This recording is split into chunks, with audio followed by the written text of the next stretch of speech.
வணக்கம் மக்களுங்களே. எனக்கு ஒரு விஷயம் உங்கள்கிட்ட பகிர்ந்துக்கலான்னு இருக்கிறேன். என்னென்னா, கிட்டத்தட்ட எங்களுக்கு தெரிஞ்ச உறவுக்காரங்கன்னா சொந்தம் இல்லை, பக்கத்தில் இருக்கிறாங்க. இப்போ ஒருத்தருக்கு ஒருத்தர் விட்டு கொடுக்காதனால மன கசப்பு நிறையா ஆகுது. அதனால் எனக்கு தெரிஞ்ச விஷயத்தை சொல்கிறேன்னா, நானும் என் வாழ்க்கையில் நிறையா ரொம்ப துன்பங்கள் அடிபட்டு வந்திருக்கிறேன். ஹஸ்பண்ட் ஒய்ஃபுக்குள்ளே சரியான ஒரு அண்டர்ஸ்டாண்டிங் இல்லைன்னா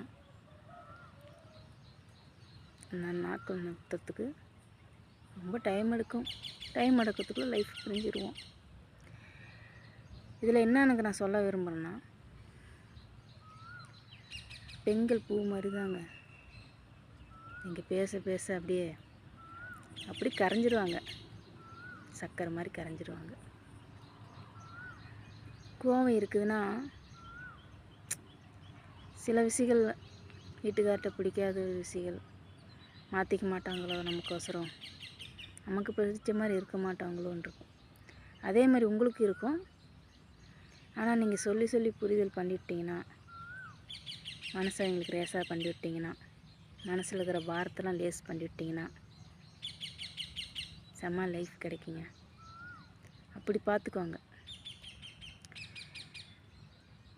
ஏன் இப்படி சொல்கிறேன்னா, எனக்கு தெரிஞ்ச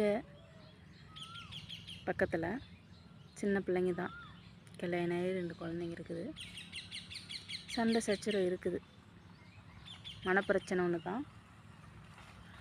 அதால் விட்டு கொடுத்து போக முடியாது. நானா நீயாங்கிற மாதிரி விட்டு கொடுத்து போயிட்டாங்கன்னா அவங்களோட சந்தோஷ லைஃப் யாராலையும் வர முடியாது.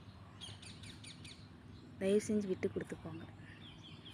முக்கியமாக பெண்ணுங்களை புரிஞ்சு அவங்க மனசு போல் நடந்துக்குங்க. அவங்க கேட்குற அன்பு பாசத்தை கொடுத்துட்டிங்கன்னா செம்ம லைஃப் உங்களுக்கு கிடைச்ச மாதிரி யாருக்கும் கிடைக்காது. அப்படி பார்த்துக்கோங்க. அவங்க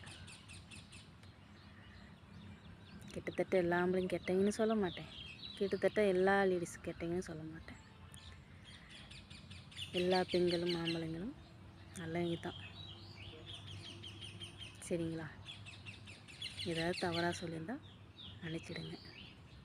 எனக்கு தெரிஞ்சது சொன்னேன். இப்படிலாம் இருந்தால் உங்கள் லைஃப்பும் செம சூப்பராக போகும்.